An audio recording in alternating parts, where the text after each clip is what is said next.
कपड़े धोने वाली बहू। शादी के पहले से ही विभा को कपड़े धोने का बड़ा शौक था।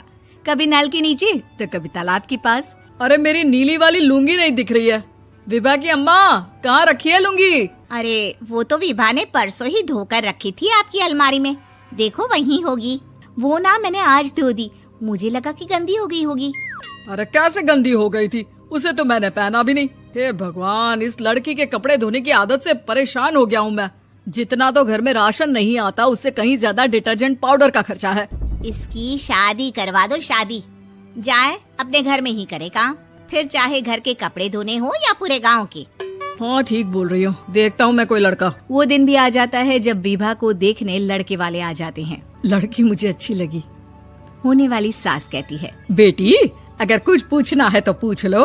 वैसे तो हमारी लड़की बहुत ही शर्मीली है, जो बोल दो वो मान लेती है, इसे क्या पूछना होगा। अरे कैसी बात कर रही हो माँ, मुझे इन लोगों के घर रहना है, सवाल तो कई है।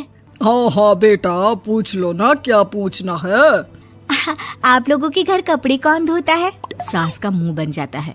देखो, अगर तुम ये कहना चाहती हो कि तुम्हें कपड़े धोने नहीं आते तो सुन लो, कपड़े मैं ही धोती हूँ, लेकिन तुम्हारे आ जाने के बाद मैं रुमाल तक नहीं धोऊंगी। अरे चुप रहना भाग्यवान, बहू बेचारी घर आई नहीं, उसे डराना शुरू कर दिया। वो क्या है ना बिटिया, अभी तक तो ये कल्लू की माँ ही धोती थी, लेकिन अब तुम्हारे पापा तो दहेज में वॉशिंग मशीन देंगे ही।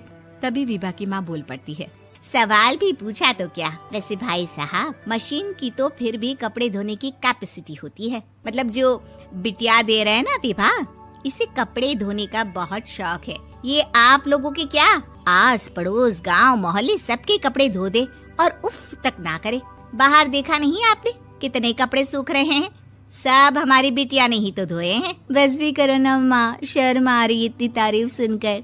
और तो और एक दाग निकाल कर दिखाओ तो मान जाऊँ। हाँ अच्छा, माफ करना बेटा, मैंने गलत समझा। हमें तो रिश्ता बहुत पसंद है। और ऐसे जुड़ जाता है रिश्ता कपड़े धोने का शौक रखने वाली विभा का। उसकी शादी हो जाती है कोयला फैक्ट्री में काम करने वाले कल्लू के साथ। शादी के बाद अचानक विभा चिल्लाती हुई सास के पास आती है। सासू माँ, अरे सासू माँ कहाँ है आप? ये तो धोखा है, धोखा दिया आप लोगों ने मुझे। इसे ससुर के चक्कर के बारे में पता चल गया। अरे तो उसमें तुझे क्यों धोखा मिला है? अरे नल में पानी नहीं आता, कपड़े कैसे कब धुलेंगे? अच्छा, तू पानी नहीं आ रहा उसकी बात कर रही है। तो आपने क्या सोचा? कुछ नहीं। अच्छा, तेरी माँ ने कहा था कि कपड़े धोने का शौक है तुझे, याद आया मुझे। शौक बोलकर कपड़े धोने वाले मेरे जुनून को कम ना आके सासू माँ, कपड़ा धोना मेरा गुरूर है।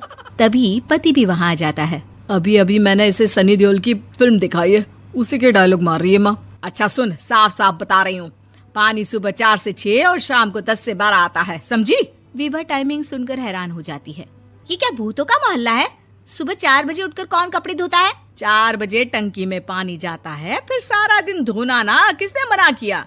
अरे कैसी बात कर रही हैं? 200 लीटर की टंकी में कितने कपड़े धो लूंगी मैं, सुबह ही उठ जाऊंगी मैं। अब क्या था, विभा सुबह 4 से लेकर रात के 12 बजे तक कपड़े ही धोती रहती।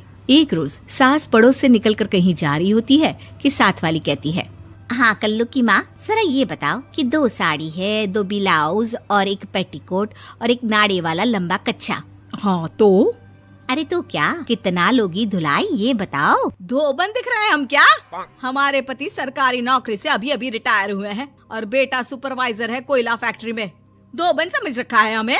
हाय रे कल्लू की अम्मा, माफ कर दो, वो तो मोहल्ले में यही सब बता रहे थे कि तुमने बहू को कपड़ा धुलवाने के काम में लगा दिया है। सास को पड़ोसन की बात सुनकर गुस्सा आ जाता है। वो घर पहुंचती है जहां घर के बाहर ही इतने सारे कपड़े सूख रहे होते हैं जितने कि किसी धोबन के घर पर। अरे ओ कल्लू की दुल्हन, बाहर निकल।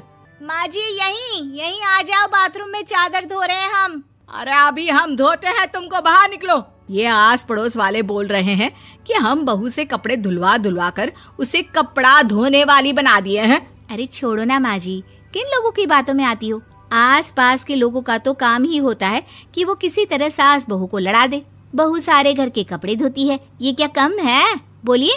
सास को भी लग जाता है कि वो बहू का ये सनकीपन नहीं छुड़वा सकती, इससे अच्छा है कि खुद ही चुप हो जाए।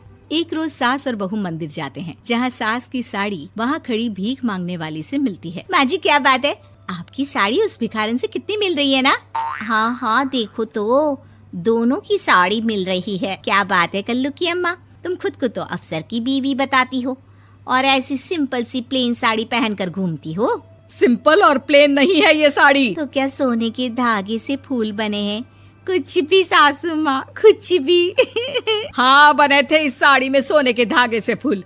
मेरे पति लेकर आए थे मद्रास से स्पेशली मेरे लिए 10,000 की।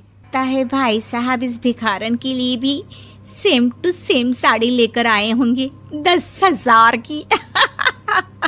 सास उस वक्त कुछ नहीं कहती, लेकिन बहू के साथ घर आती है और अलमारी से एल्बम निकाल कर लाती है। ये साड़ी देख रही है, ये वही साड़ी है जिसे मैंने अभी पहना था।